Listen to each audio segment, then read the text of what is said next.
إن الحمد لله نحمده ونستعينه ونستغفره ونعوذ بالله من شرور أنفسنا ومن سيئات أعمالنا من يهده الله فلا مضل له ومن يضلل فلا هادي له وأشهد أن لا إله إلا الله وحده لا شريك له وأشهد أن محمدا عبده ورسوله أما بعد فإن خير الحديث كتاب الله وخير الهدي هدي محمد صلى الله عليه وعلى آله وسلم وشر الأمور محدثاتها وكل محدثة بدعة وكل بدعة ضلالة وكل ضلالة في النار قال الله تبارك وتعالى واتبع سبيل من أناب إلي. میرے محترم دینی بھائیوں اور قابل احترام اور بہنوں، انسان کی کامیابی اور اس کی نجات صراط مستقیم کی پیروی میں،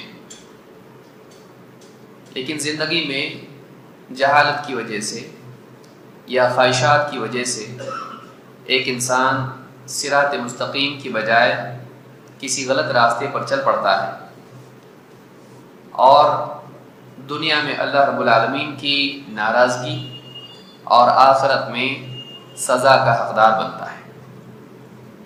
کبھی گمراہی علم کے نہ ہونے کی وجہ سے آتی ہے اور کبھی گمراہی اس وجہ سے آتی ہے کہ ایک انسان جانتے بوجھتے غلط راستے کا انتخاب کرتا ہے۔ لہٰذا انسان کو چاہیے کہ ان دونوں برائیوں سے نجات پائے، وہ علم کے ذریعے سے اپنی جہالت کو دور کرے اور وہ تربیت نفس کے ذریعے سے اپنے علم پر عمل کرنے والا بنے۔ اسی لیے سلف کا اسوہ ہمارے لیے بہترین اسوہ ہے، اس لیے کہ نبی اکرم صلی اللہ علیہ وسلم نے صحابہ کو خصوصاً نہ صرف علم دیا تھا بلکہ آپ نے ان کا تزکیہ بھی کیا تھا، اور علم و عمل کے اعتبار سے اور عقیدے اور عبادات اور شرعی احکام کی پابندی کے اعتبار سے وہ بہترین لوگ تھے۔ انہوں نے زندگی گزاری اور دنیا سے گئے اور اچھے حال میں گئے، لہٰذا جو دنیا سے جا چکا ہے وہ اسوہ بن سکتا ہے، جو باقی ہے آج اچھا ہے کل برا بھی ہو سکتا ہے، اس کا خاتمہ کس حال میں ہو ہم نہیں جانتے۔ لہٰذا صحابہ ہمارے لیے اسوہ ہیں، ہمارے اسلاف ہمارے لیے اسوہ ہیں، ان کی پیروی ہم کو کرنا چاہیے۔ اس سلسلے میں جو باتیں اس سے پچھلے دروس میں ہم نے دیکھی ہیں اس سے آگے بڑھتے ہوئے مسئلہ نمبر 22 آج ہم اس سے شروعات کرتے ہیں۔ دین گفتگو میں احتیاط کی بجائے جلد بازی۔ دینی گفتگو میں جب دین کے بارے میں کوئی آدمی بات کرے تو اس کا طریقہ یہ ہونا چاہیے کہ وہ بڑے احتیاط سے کلام کرے۔ کبھی معاملہ توحید کا اور شرک کا ہو سکتا ہے، کبھی معاملہ حلال اور حرام کا ہو سکتا ہے، کبھی معاملہ سنت اور بدعت کا ہو سکتا ہے۔ اگر ایک انسان بلا دلیل کچھ بھی بول دے، ہو سکتا ہے سننے والا اس چیز کو صحیح سمجھ کے اس پہ عمل کرنے لگے، ہو سکتا ہے اس کا قول، اس کی تعلیم، اس کی بات غلط ہو، اور یہ غلطی کبھی عقیدے کے باب کی ہو سکتی ہے، کبھی یہ حلال و حرام کے باب میں ہو سکتی ہے، اور کبھی یہ غلطی سنت اور بدعت کے معاملے میں ہو سکتی ہے۔ ہو سکتا ہے وہ کسی ایسی چیز کو سکھا دے، ایسی چیز بتا دے، ایسا جواب دے دے کہ عمل کرنے والے پر بدعت کا حکم لگے، وہ عمل بدعت ہو اور اس کو یہ کہے کہ چلتا ہے۔ ہو سکتا ہے وہ چیز حرام ہو، یہ کہے کہ چلتا ہے، اور وہ انسان زندگی بھر وہ کھاتا رہے، استعمال کرتا رہے، پہنتا رہے۔ لہٰذا ایک انسان کو دین کے معاملے میں کلام کرنے میں بہت احتیاط کرنا چاہیے۔ اگر علم ہے تو بولیں، اور علم نہیں ہے تو معلوم کر کے بولیں، لیکن بغیر علم کے کوئی بات نہ بتائیں۔ اور سب سے بہتر طریقہ یہ ہے کہ ایک انسان اگر نہ جانتا ہو تو صاف کہہ دے میں نہیں جانتا۔ یہ شرف ہے انسان کا، اور یہ علم کی زینت ہے کہ ایک انسان لا ادری کہنا جانتا ہو۔ جو انسان میں نہیں جانتا کہنا نہیں جانتا وہ نہیں جانتا۔ لہٰذا سلف کے بارے میں شیخ محمد بن عمر بازمول حفظہ اللہ کہتے ہیں لیس من منہج السلف العجلۃ فی الامور وخاصۃ فی الکلام فإن العجلة من الشيطان والتأني من الرحمن وَكَانُوا يَسْكُتُونَ وَيَدْفَعُونَ الْفَتْوَى وَالْكَلَامَ حَتَّى يُظَنَّ بِهِمُ الْعَيْبُ وَمَا بِهِمْ عَيْبٌ وَلَكِنَّهُ الْخَوْفُ مِنَ اللَّهِ. کہتے ہیں جلد بازی کرنا خصوصاً مسائل کی بابت گفتگو میں، دین کے معاملات میں گفتگو کرنے میں جلد بازی کرنا سلف کا منہج نہیں، اس لیے کہ جلد بازی شیطان کی طرف سے ہے اور متانت اطمینان رحمان کی طرف سے. سلف کا حال یہ تھا کہ وہ خاموشی اختیار کرتے تھے اور فتویٰ اور گفتگو دوسرے کی طرف پھیر دیتے تھے، حتیٰ کہ گمان کرنے والا ان کے بارے میں یہ گمان کر بیٹھتا کہ انہیں مسئلے کا علم نہیں، حالانکہ ان کی خاموشی اور جواب سے بچنے کا سبب ان کی لا علمی نہیں بلکہ اللہ کا خوف ہوتا تھا.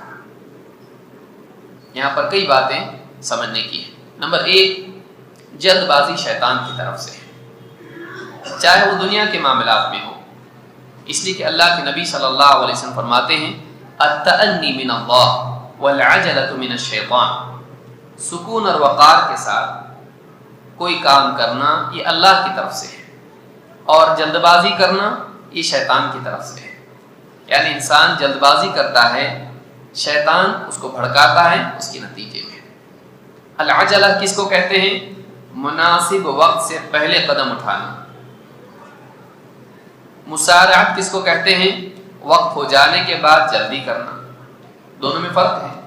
وسارعوا الی مغفرۃ من ربکم، اللہ نے کہا جلدی کرو، دوڑو. یسارعون فی الخیرات، نیکیوں میں جلدی کرتے ہیں وقت ہو جانے کے بعد. لیکن مناسب وقت سے پہلے جلد بازی کرنا یہ برائی ہے، اس کو کہتے ہیں العجلہ، جلد بازی. مثال کے طور پر کھانا بننے کے فوراً بعد کھا لے آدمی، ٹھیک ہے بھائی، لیکن کھانا پکنے سے پہلے کھائے گا تو کیا ہوگا؟ کھانا کچا ہوگا. پھل اگر نہیں پکا ہے توڑے گا کچا ہوگا. تو ہر چیز کا ایک مناسب وقت ہوتا ہے، اس کے بعد فوری طور پر اس کام کو کر لینا ایک اچھی چیز ہے، لیکن وقت ہونے سے پہلے جلدی مچانا ضرر اور نقصان کا سبب بنتا ہے. لہذا ایک معاملے میں، خاص طور سے دنیا کے معاملے میں جب آدمی جلد بازی بری ہے، دین کے معاملے میں اس سے زیادہ بری ہے. خصوصاً جب کہ دین کے معاملے میں جواب دینا ہو کہ ایک آدمی سوال بھی ٹھیک سے نہیں سنے اور جواب دے دے، ایک آدمی تحقیق نہ کرے اور ادھورے علم کے بنیاد پر جواب دے دے، ایک آدمی ابھی علمی اعتبار سے بالغ نہ ہوا ہو، جواب دینے کی حیثیت اس کی نہ ہو، لیکن پھر بھی وہ جواب دے. ایسا کرنا سلف کا طریقہ نہیں. سلف کا طریقہ اس کے بالعکس ہے. ایک طریقہ یہ ہے کہ ایک آدمی ادھورے علم کے باوجود جلدی کرے. دوسرا طریقہ یہ ہے کہ ایک آدمی علم کی گہرائی کے باوجود رک کے جواب دے، سوچ سمجھ کے جواب دے کہ کہیں کچھ غلطی تو نہیں ہو جائے. لہذا سلف کا طریقہ یہ تھا کہ وہ سوچ سمجھ کے جواب دیتے تھے، بلکہ جواب میں جلدی نہیں کرتے تھے. جواب میں جلدی نہیں کرتے تھے. اگر مجلس میں ایک سے زیادہ لوگ ہوں تو ان میں سے ہر ایک اس بات کی کوشش کرتا تھا کہ مجھ سے پہلے کوئی دوسرا جواب دے تو اچھا. کیوں؟ اس لیے کہ اگر جواب میں غلطی رہی تو مجھ پر وبال آئے گا، تو میں کیوں مصیبت مول لوں. غلطی اگر ہو جائے مجھ سے تو اس کا سارا وبال مجھ پر آئے گا. میں جواب نہیں دیتا، مجھ سے بہتر علم والا جواب دیتے ہیں. یہ جو چیز ہے یہ اخلاص اور تواضع کا نتیجہ ہوتی ہے، اس کو یاد رکھیے. جواب میں تاخیر، جواب سے پرہیز دو وجہ سے ہوتا ہے.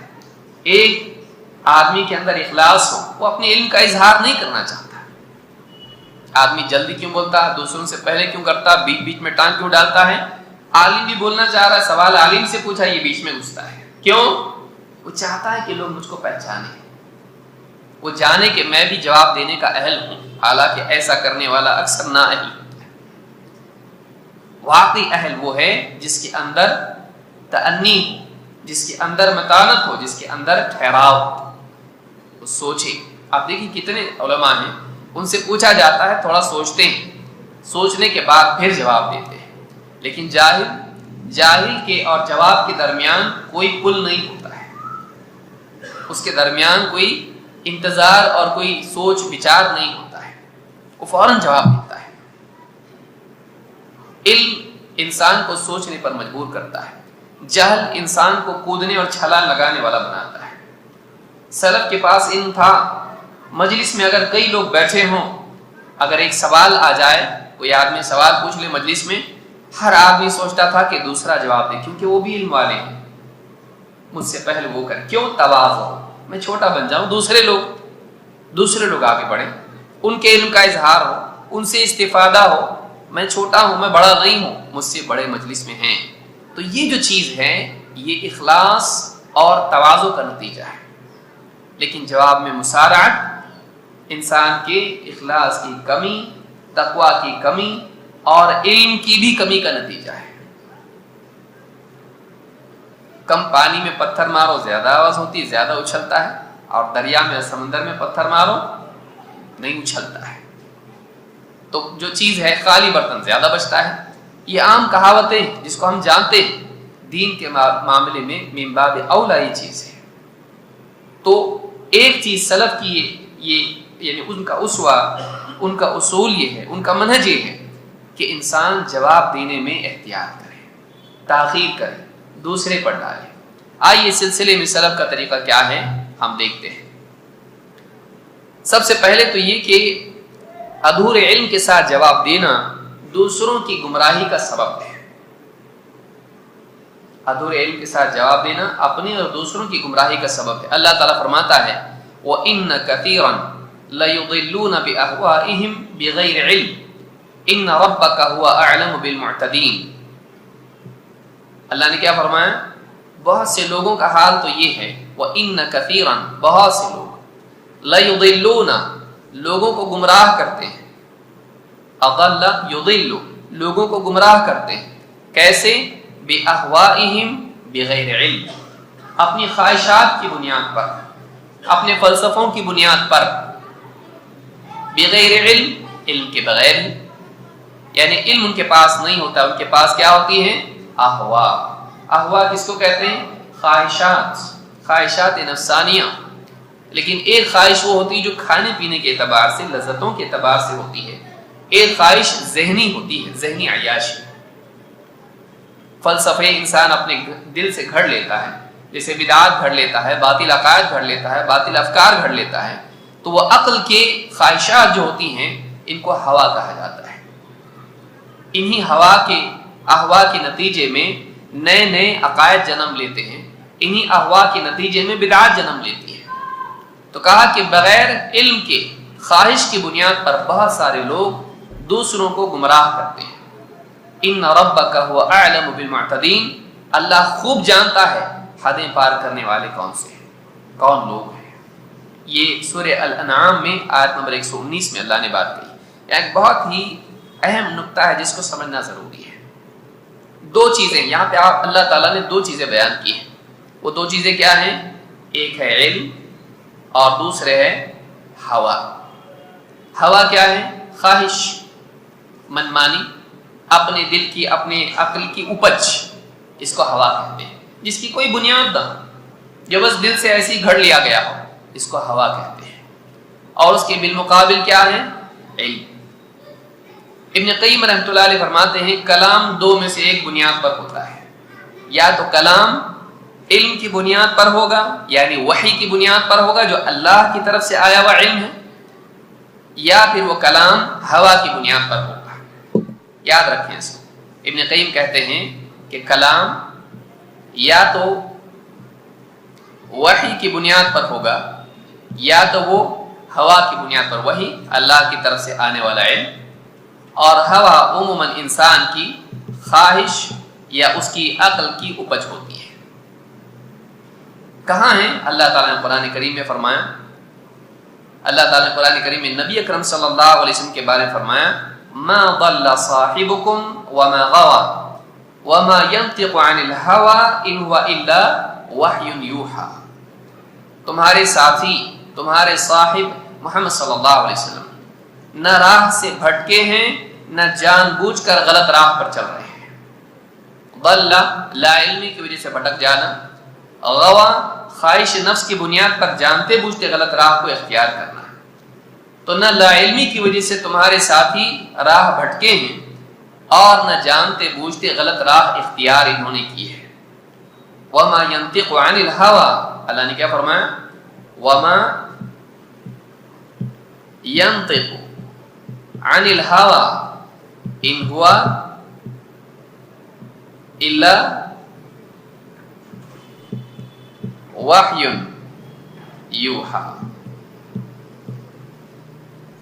اور یہ گفتگو نہیں کرتے ہیں خواہش کی بنیاد پر، بلکہ ان کی گفتگو کا مدار ہے وحی پر جو ان کی طرف بھیجی جاتی ہے۔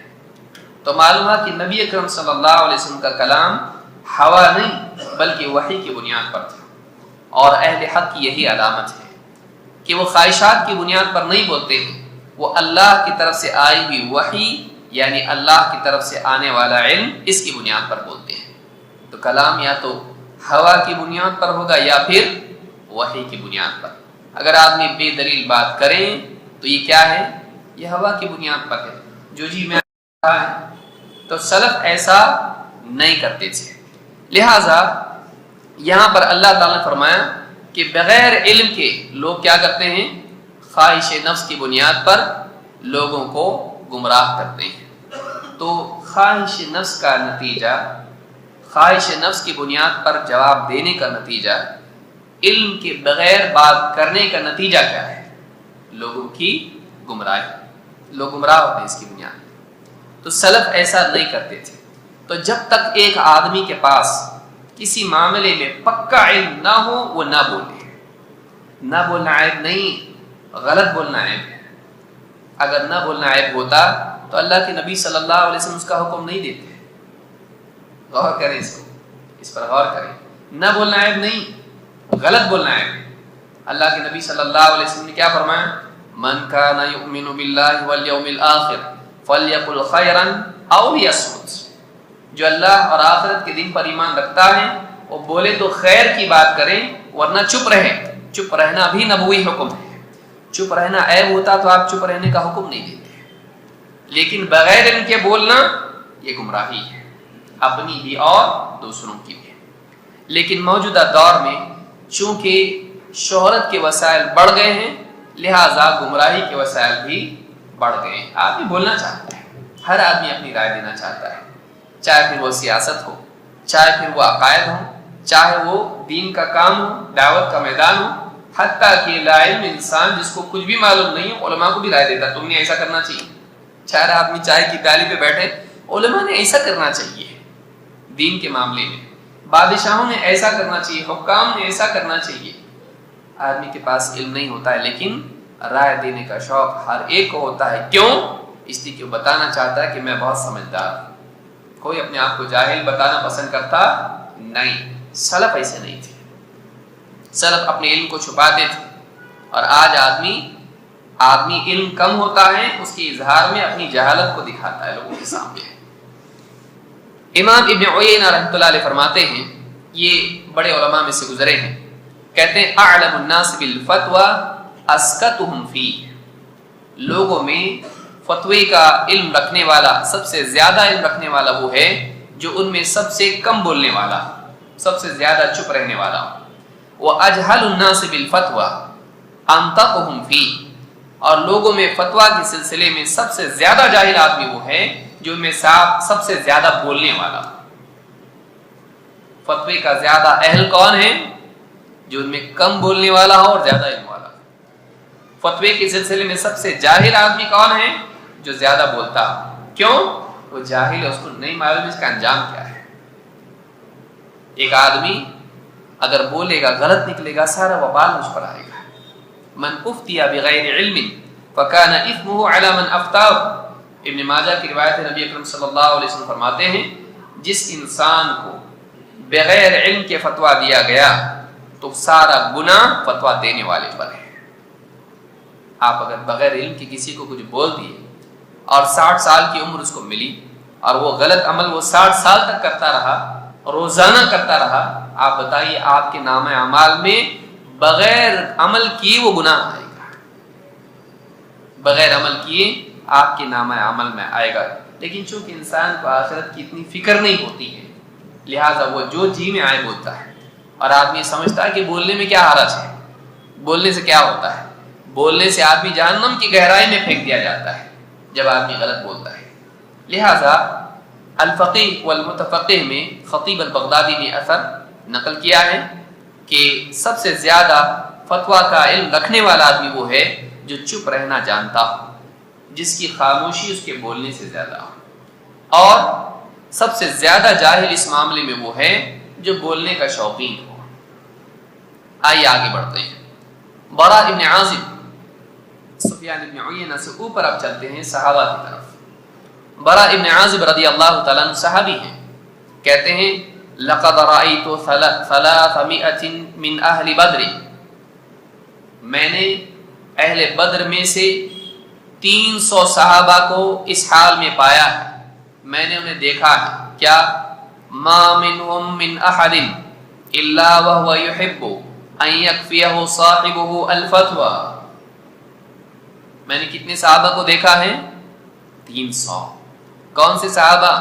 بدری، جن کے بارے میں اللہ تعالیٰ نے کہا تھا تم جو چاہے عمل کرو میں نے تم کو معاف کر دیا، اب جو بھی عمل تم کرو تم کو معاف کر دیا، تمہاری مغفرت ہو گئی۔ دنیا میں جن کے لیے مغفرت کا اعلان اللہ کی طرف سے ہو چکا تھا۔ 300 صحابہ بدری میں نے دیکھے ہیں، کیا حال تھا ان کا؟ ان کا حال یہ تھا، کہتے ہیں ما منهم من احد الا وهو يحب ان يكفيه صاحبه الفتوى، ان میں سے ہر ایک کی چاہت یہ ہوتی تھی کہ میرا ساتھی فتویٰ دے دے میں خاموش ہو جاؤں،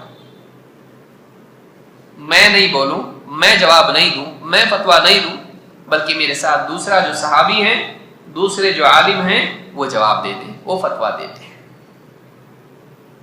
وہ اچھے لوگ تھے، وہ مخلص لوگ تھے، وہ علم والے لوگ تھے، وہ اللہ سے ڈرنے والے لوگ تھے، وہ عقل مند لوگ تھے۔ آج حال کیا ہے؟ کسی مجلس میں اگر سوال پوچھا جائے، سوال مکمل نہیں ہوتا ہے، لوگوں کی جواب دینے کے لیے لائن لگ جاتی ہے بھائی، اور آپس میں لڑتے ہیں، ایک دوسرے کی بات کاٹیں گے، میری بات سنو۔ آپ سوچیے کہ سوال پوچھنے والا گھبرا جاتا ہے کہ بھائی یہ جھگڑے کیوں جواب میں اس لیے سوال نہیں پوچھا کہ آپ لوگ لڑے، تو آپ تو لڑنے لگ گئے۔ کیوں ہو رہا ہے یہ؟ ریاکاری کی وجہ سے، اعجاب نفس، علو، تفوق، لوگوں کے اوپر اپنی فوقیت ظاہر کرنا، یہ شر ہے، یہ شر ہے۔ لہذا یہ سلف کا طریقہ نہیں ہے۔ سکوت، خاموشی عقل مندی کا نتیجہ ہے، جس کی خاموشی زیادہ ہوگی اس کی عقل مندی بھی زیادہ ہوتی ہے، اور اگر اس کے پاس علم نہیں ہے تب بھی وہ عقل مند ہے۔ کیوں؟ اس لیے کہ اس کو معلوم ہے چپ رہنا چاہیے اگر علم نہ ہو تو۔ آدمی کی عزت چھپی رہتی ہے جب تک وہ بات نہیں کرتا ہے۔ ایک جاہل بھی سمجھدار شمار ہوتا ہے جب تک وہ چپ رہتا ہے، منہ کھل گیا کہ معلوم پڑتا ہے اس کا لیول کیا ہے۔ لہذا سلف فتویٰ دینے میں پیچھے ہٹتے تھے۔ جو انسان فتویٰ دینے میں جلد باز ہو یہ سلف کے طریقے پر نہیں ہے۔ جو جواب دینے میں جلد باز ہو، بے سوچے سمجھے، بغیر علم کے فتویٰ دیتا ہو، دین کے معاملات میں گفتگو کرتا ہو، وہ سلف کے طریقے پر نہیں ہے۔ الفقیہ والمتفقہ میں خطیب البغدادی نے اس کو روایت کیا ہے۔ عقبہ بن مسلم کہتے ہیں صحبت ابن عمر 34 شہر، 34 کتنے ہوتے ہیں؟ 30 اور 4 34 مہینے۔ میں عبداللہ ابن عمر رضی اللہ تعالیٰ کے ساتھ 34 مہینے رہا۔ فَكَثِيرًا مَا كَانَ يُسْأَلُ فَيَقُولُ لَا أَدْرِي، میں نے دیکھا کہ اکثر بہت مرتبہ ایسا ہوا کہ ان سے سوال پوچھا جاتا تھا، جواب میں وہ کہتے تھے لا ادری۔ دو لفظ ایسے ہیں جو جان بچانے والے ہیں، دنیا میں بھی اور آخرت میں بھی۔ کیا لفظ ہے وہ؟ لا ادری، میں نہیں جانتا، میں نہیں جانتا۔ تو کتنے مہینے رہے؟ 34 مہینے کتنے ہوتے ہیں؟ 36 مہینے کا تو 3 سال ہوتے ہیں، تو تقریباً 2 سال اور 10 مہینے، یعنی 3 سال، پونے 3 سال پکڑ لیا۔ 3 سال تک میں رہا ان کے ساتھ، اور میں نے دیکھا کہ بہت سارے سوالات کے جواب میں ان کا جواب کیا ہوتا؟ لا ادری، نہیں معلوم۔ نہیں معلوم بولنا بہت ہی حوصلے اور ہمت کا کام ہے۔ جس انسان کی نگاہ میں جواب دینے کا شوق زیادہ ہے اور لوگوں میں نمایاں ہونے کا شوق زیادہ ہے، لیکن آخرت کا اس کو خوف نہیں ہے، ایسا آدمی فوراً جواب دے گا۔ لیکن جو آدمی ڈرتا ہے اللہ تعالیٰ سے غلط جواب دینے سے، ذمہ داری سمجھتا ہے جواب دینا بہت بڑی ذمہ داری ہے، وہ آدمی لا ادری کہے گا، مجھ کو نہیں معلوم۔ جس کو اللہ کے ہاں بے عزت ہونا ہے وہ آدمی لوگوں کے سامنے عزت کی وجہ سے جواب دے گا۔ جس کو اللہ کے ہاں بے عزت نہیں ہونا ہے، اس کی نگاہ میں لوگوں کی عزت کی کوئی قدر نہیں ہوگی، وہ کہے گا نہیں معلوم بھائی، وہ کہے گا آپ کو نہیں معلوم؟ ہاں نہیں معلوم۔ کیا بولتے نہیں معلوم؟ نہیں معلوم۔ امام مالک رحمۃ اللہ علیہ کے پاس لوگ آئے، 40 سوال پوچھے، 36 کے جواب میں کہا نہیں معلوم۔ لوگوں نے کہا آپ اتنے بڑے عالم آپ کو نہیں معلوم؟ کہا نہیں معلوم۔ آدمی نے کہا کہ میں لوگوں کی طرف سے آپ کے پاس سوالات کے لیے آیا اور آپ کہہ رہے نہیں معلوم؟ کہا کہ جاؤ ان کو بھی جا کے بولو مجھ کو نہیں معلوم، ان کو بھی جا کے بول دو کہ مالک نے اپنی لائبریری کا اعتراف کر لیا، نہیں معلوم بول دیا۔ یہ حوصلے کی چیز ہے، یہ خوف کی چیز ہے، یہ بہادری کہ انسان یہ بولنا جانتا ہوں نہیں معلوم بغیر جھجکے۔ لیکن شاہد کا بریکٹ ڈال کے شاید ایسا جواب ہے، آدمی فتنہ پیدا کرتا ہے، وہ اپنی عزت بچانے کی ناکام کوشش کرتا ہے اور لوگوں کو گمراہ کرتا ہے۔ کہتے ہیں کہ اکثر بولا کرتے تھے نہیں معلوم، ثم یلتفت الی، پھر عبداللہ ابن عمر ایک مرتبہ میری طرف متوجہ ہوئے اور کہا تدری ما یرید ہؤلاء، جانتے ہو یہ لوگ کیا چاہتے ہیں؟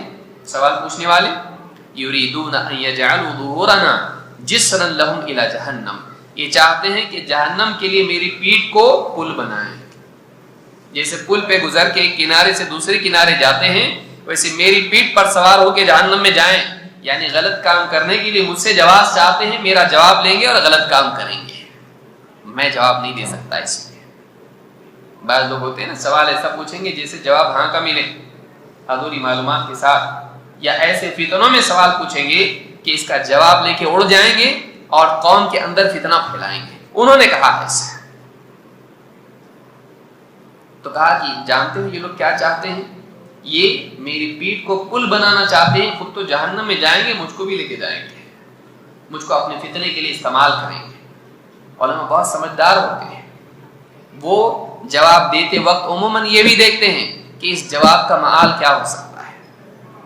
یہ سوال بھولا بھالا نہیں ہے، یہ مکر و فریب والا ہے، یہ میرے الفاظ لے کر اس کو کسی پر فٹ کیا جائے گا، میرے الفاظ لے کر اس سے آدمی قوم کے اندر فتنہ پیدا کرے گا، تو عالم اس جواب سے بچتا ہے۔ کیوں؟ اس سے نقصان ہوگا۔ تو بعض اوقات علم رکھنے کے باوجود جواب نہیں دیتا ہے، کیوں؟ فتنہ نہیں چاہیے۔ جامع بیان العلم میں ابن عبد البر نے اس کو روایت کیا ہے۔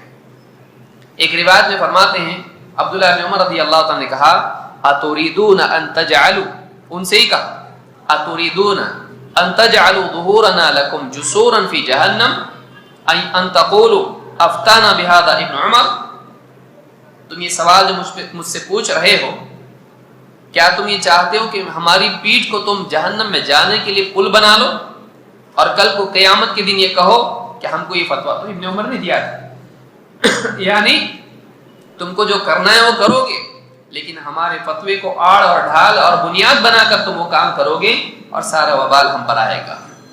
تو کیا تم یہ چاہتے ہو کہ ہماری پیٹھ کو تم جہنم میں جانے کے لیے پل بنا لو؟ امام ابن مبارک نے اپنی کتاب الزہد والرقائق میں اس کو روایت کیا ہے۔ یہ بھی بہت بڑی چیز ہے کہ انسان سوال کا مقصد بھی جانتا ہو۔ وہ عالم الغیب نہیں ہوتا ہے، لیکن آدمی تعرفہم بسیماہم، تم ان کی چہرے کی علامت سے ان کو پہچان لو گے۔ بعض اوقات تجربے سے انسان میں بات پیدا ہوتی ہے کہ وہ جانتا ہے کہ کون سا سوال فتنے کے لیے کیا جا رہا ہے۔ ایسے موقع پر اس کو اللہ سے ڈرنا چاہیے اور ایسے فتنے کا ذریعہ نہیں بننا چاہیے۔ آئیے آگے بڑھتے ہیں۔ مسئلہ نمبر 23، منہج سلف کے تعلق سے غلطی۔ کیا غلطی ہے؟ بدعت اور اہل بدعت کے معاملے کو ہلکا سمجھنا، بدعت کو ہلکا سمجھنا۔ بدعت ہی تو ہے، شرک تو نہیں، اسلام سے باہر تو نہیں جاتے ہیں، بدعت ہی تو ہے۔ اس طرح سے بدعت کے معاملے کو ہلکا سمجھنا، یا اہل بدعت کے معاملے کو ہلکا سمجھنا، کیا ہوا وہ بدعتی ہی تو ہے، اور اس کی تعریف کرنا، اس کا وقار اور احترام کرنا، توقیر کرنا اور اس سے علم حاصل کرنا۔ کیا ہوا ایک معاملے میں اس سے غلطی ہوئی تو کیا ہوا، بدعتی ہے تو کیا ہوا، فلاں بات اس کی بہت اچھی لگتی ہے، تزکیہ نفس میں بڑا زبردست ہے، ٹھیک ہے گمراہ ہے بدعتی ہے لیکن اس کی بات سے دل نرم ہوتا ہے، تو اس کی تعظیم کرنا، اس کی تشہیر کرنا، اس کو لوگوں میں عام کرنا، لوگوں کو اس کی طرف مائل کرنا، خود مائل ہونا اور اپنے ساتھ دوسروں کو مائل کرنا نہیں، سلف کا یہ منہج نہیں ہے۔ بدعت کا معاملہ بڑا سنگین ہے اور بدعتی واقعی قابل احترام نہیں ہے۔ جو بدعت اتنی بھیانک ہو اس کا داعی لوگوں کے سامنے اس کو عام کرنے والا، اس کی ترویج کرنے والا، اس کا احترام اہل السنہ کریں، ٹھیک نہیں ہے۔ احسان الگ ہے، ترحم الگ ہے، لیکن اکرام ایک الگ چیز ہے، اکرام الگ چیز ہے۔ شیخ محمد بن عمر بازمول حفظہ اللہ کہتے ہیں لیس من منہج السلف تہوین امر البدعۃ وامر صاحبها، سلف کا یہ منہج نہیں ہے کہ بدعت اور بدعتی کے معاملے کی سنگینی کو ہلکا سمجھا جائے۔ بدعت اور بدعتی کے معاملے کی سنگینی کو ہلکا سمجھنا یا ہلکا بنا کر پیش کرنا سلف کا منہج نہیں ہے۔ یہ بہت اہم چیز جس کو یاد رکھنا ضروری ہے۔ سب سے پہلے دیکھتے ہیں بدعت کا معاملہ کتنا ہلکا ہے، ہلکا ہے یا سنگین ہے۔ نبی اکرم صلی اللہ علیہ وسلم فرماتے ہیں کل بدعت ضلالہ وکل ضلالۃ فی النار، ہر بدعت گمراہی ہے اور ہر گمراہی کا انجام جہنم کی آگ ہے۔ آپ غور کریں، جس چیز کا انجام جہنم کی آگ ہو کیا وہ ہلکی ہو سکتی ہے؟ وہ بہت سنگین، لیکن بہت سارے لوگ بدعت کو ہلکا سمجھتے ہیں۔ بدعت ہی تو ہے، انگوٹھے ہی تو چوم رہا ہے، فلاں ہی چیز تو کر رہا ہے، عید میلاد النبی کا جلوس ہی تو ہے، کیا مسئلہ ہے؟ بچے بہت ضد کر رہے ہیں، ہم کو بھی جانا ہے، میں ایسے اس کو مانتا تو نہیں ہوں لیکن بس ایسے دیکھنے کے لیے جا رہا ہوں، کیا کرتے لوگ، فلاں جگہ اور سے، میں مانتا نہیں ہوں اس کو، میں درگاہ پرست نہیں ہوں، میں قبروں پہ سجدہ نہیں کرتا ہوں، لیکن وہاں پہ بس ایسے گھومنے کے لیے جا رہا ہوں، رشتہ دار بھی جا رہے ہیں درگاہ کے اوپر، میں بھی جا رہا ہوں، میں شریک نہیں ہوں گا لیکن بس جا رہا ہوں ان کے ساتھ۔ کتنے لوگ ہیں، یہ اس بات کی علامت ہے کہ تیرے نزدیک واقعی شرک اور بدعت کی تیرے دل میں وہ نفرت نہیں ہے۔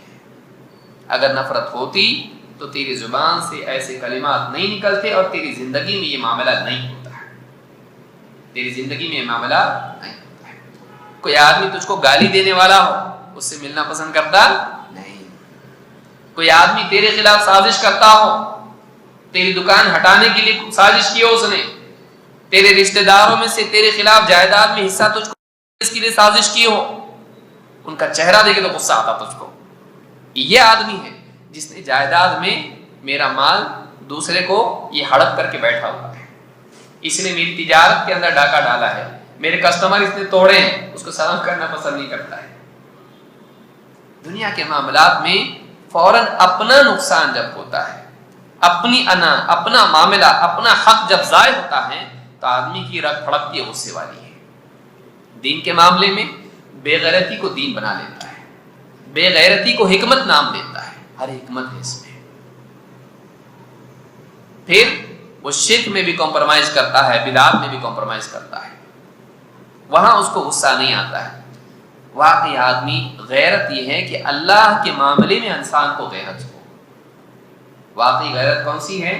اللہ کے معاملے میں، جو اللہ کو پسند نہیں اس کو پسند نہ ہو، جو اللہ کو جس چیز سے نفرت ہے اس کو اس چیز سے نفرت ہو، تو یہ چیز اصل دین ہے۔ اوثق عرى الایمان الحب فی اللہ والبغض فی اللہ، حدیث میں نبی اکرم صلی اللہ علیہ وسلم کیا فرماتے ہیں؟ ایمان کی سب سے مضبوط گرہ، گانچ، ناٹ جس کو آپ کہتے ہیں، اوثق عرى الایمان، سب سے مضبوط گرہ ایمان کی کیا ہے؟ الحب فی اللہ والبغض فی اللہ، اللہ کے لیے محبت کرنا، اللہ کے لیے نفرت رکھنا۔ تو ایک مسلمان کو چاہیے کہ وہ بدعات سے سخت نفرت کرے، اور ایسے لوگ جو جانتے بوجھتے بدعات کو عام کریں اس کے دل میں ان کے لیے محبت نہ ہو، وہ ناراض ہو ان سے کہ غلط کام کر رہے ہیں۔ لہذا یہ بدعات کے بارے میں یاد رکھنا چاہیے کہ کل بدعت ضلالہ وکل ضلالۃ فی النار، ہر بدعت گمراہی ہے اور ہر گمراہی کا انجام جہنم کی آگ ہے۔ جتنی سنگین بدعت ہوگی اس کا معاملہ اتنا زیادہ سنگین ہوگا۔ کبھی بدعت عقیدے والی ہو جاتی ہے، جیسے جہمیہ جنہوں نے اللہ کی صفات کا انکار کیا، یا قدریہ جنہوں نے تقدیر ہی کا انکار کر دیا، یا معتزلہ جنہوں نے خلق قرآن کا مسئلہ یا اللہ کے دیدار کا انکار کر دیا، یا اسی طرح سے دوسرے بدعتی فرقے ہیں جنہوں نے عقیدے کے معاملات میں بدعت کھڑی، اس کا معاملہ زیادہ سنگین ہے۔ پھر وہ لوگ ہیں جو عبادات کے معاملات میں جنہوں نے بدعتیں کھڑی۔ تو بدعت گھڑنے والا، اس سے الفت رکھنا، محبت رکھنا، اس کی تعظیم و توقیر کرنا اللہ کو پسند نہیں ہے، اللہ کو پسند نہیں۔ یہ دینی غیرت کا مقام ہے، آدمی کو اس میں غیرت اپنانا چاہیے۔ یہ سنن النسائی کی روایت ہے جس میں اللہ کے نبی صلی اللہ علیہ وسلم فرماتے ہیں کہ ہر بدعت گمراہی ہے اور ہر گمراہی کا انجام جہنم کی آگ ہے۔ ابن عمر رضی اللہ تعالیٰ فرماتے ہیں کل بدعت ضلالہ وان رآہ الناس حسنہ، ہر بدعت گمراہی ہے چاہے وہ لوگوں کو بھلائی کیوں دکھائی نہ دے، چاہے لوگ اس کو بھلائی سمجھتے ہوں۔ لوگوں کی کسی چیز کو اچھا سمجھنے سے وہ اچھی نہیں ہو جاتی۔ آپ کا بچہ اسکول میں جاتا ہے، سارے بچے برتھ ڈے مناتے ہیں، آپ کے بچہ آ کے رونے لگ گیا ہے، آپ مانتے ہیں کہ برتھ ڈے نہیں منانا چاہیے لیکن بچے کا دل نہیں توڑنا چاہیے، اور ٹیچر کا قانون نہیں توڑنا چاہیے، تو اپنے بچے کو آپ نے کیا کیا، کیک بنا کے دے دیا، ہیپی برتھ ڈے ٹو یو گڈو۔ بہت بڑا معاملہ نہیں، ہو سکتا ہے یہ آپ کو جہنم میں لے جائے، ہو سکتا ہے یہ کیک آپ کو جہنم میں لے جائے۔ کیوں ایسا کیوں ہوا؟ آپ نے اس کو ہلکا سمجھا، آپ نے اس کو ہلکا سمجھا، اس کے اندر مشابہت ہے دوسری قوموں کی، یہ ہمارا طریقہ نہیں۔ آپ ایک طرف نبی صلی اللہ علیہ وسلم کی میلاد منانے کو غلط کہیں اور آپ اپنے بچے کی میلاد منائیں، یہ میلاد نہیں ہے۔ میلاد کیا ہے؟ سالانہ اس کا برتھ ڈے منانا۔ تو وہاں تو آپ بڑے توحید والے بن گئے، وہاں بڑے آپ سنت والے بن گئے، غیرت مند ہو گئے، آپ نے کفر کے بھی فتوے داغ دیے دوسروں کے اوپر، لیکن آپ اپنی زندگی میں جب معاملہ آیا وہی کام آپ نے اپنی زندگی میں کیا۔ پھر آپ کرسمس بھی مناؤ گے، کرسمس بھی مناؤ گے، کیوں؟ عیسیٰ علیہ السلام ہمارے نبی نہیں ہیں کیا؟ ان کو تو آپ غلط بولتے ہو کہ عیسیٰ علیہ السلام کا برتھ ڈے منا رہے، وہ غلط ہے، تو آپ نبی کا منا رہے اور آپ اپنی اولاد کا منا رہے۔ تو یہ ساری چیزیں اسلام میں نہیں ہیں۔ کیوں آیا زندگی میں؟ ہلکا سمجھا اس کو۔ آدمی کا گناہ کو گناہ سمجھنا یہ بہت ضروری، غلط کو غلط سمجھنا بہت ضروری۔ نبی اکرم صلی اللہ علیہ وسلم کے پیدائش کا دن منانا اسلام کا طریقہ نہیں ہے۔ آپ سے محبت آدمی کرے، آپ کی تعظیم و توقیر کرے، آپ پر درود پڑھے، کوئی دن ایسا نہیں جائے جس میں نبی اکرم صلی اللہ علیہ وسلم پر وہ نماز کے علاوہ، اذان کے بعد کے علاوہ وہ درود نہ پڑھے، کوئی دن ایسا نہیں جانا چاہیے۔ آپ صلی اللہ علیہ وسلم کے لیے دعا کریں، آپ کا احسان مانے، آپ کو نعمت مانے، کوئی دن ایسا نہیں جائے۔ لیکن یہ کیا کہ سال میں ایک مرتبہ آدمی دن طے کر کے آپ کی پیدائش منائیں اور مشرکین اور کفار کا طریقہ اس میں اپنائیں، یہ مسلمانوں کا طریقہ نہیں ہے۔ اور اس کو ہلکا سمجھنا یہ اس سے برا ہے۔ برائی کو ہلکا سمجھنا بڑی برائی ہے۔ کیوں؟ اس لیے کہ توبہ کی توفیق چھن جاتی ہے، جیسا کہ آگے آئے گا۔ تو اعتقاد اہل سنت والجماعہ میں امام اللالکائی نے اس کو ذکر کیا ہے۔ اسی طرح سے اللہ کے نبی صلی اللہ علیہ وسلم ہوا بدعت کا معاملہ، بدعتی کا معاملہ کیا ہے؟ نبی اکرم صلی اللہ علیہ وسلم فرماتے ہیں وَلَعْنَ اللَّهُ مَنْ آوَى مُحْدِثًا، اللہ کی لعنت ہو اس پر جو بدعتی کو پناہ دے، اللہ کی لعنت ہو اس پر جو بدعتی کو پناہ دے۔ یہاں سمجھنا ضروری ہے کہ محدثاً کس کو کہا جاتا ہے۔ کیا ہر آدمی جو بدعت میں واقع ہے اس کو محدث کہا جائے گا؟ نہیں۔ بولے بھالے لوگ بیچارے، ان کو کسی نے سکھایا نہیں،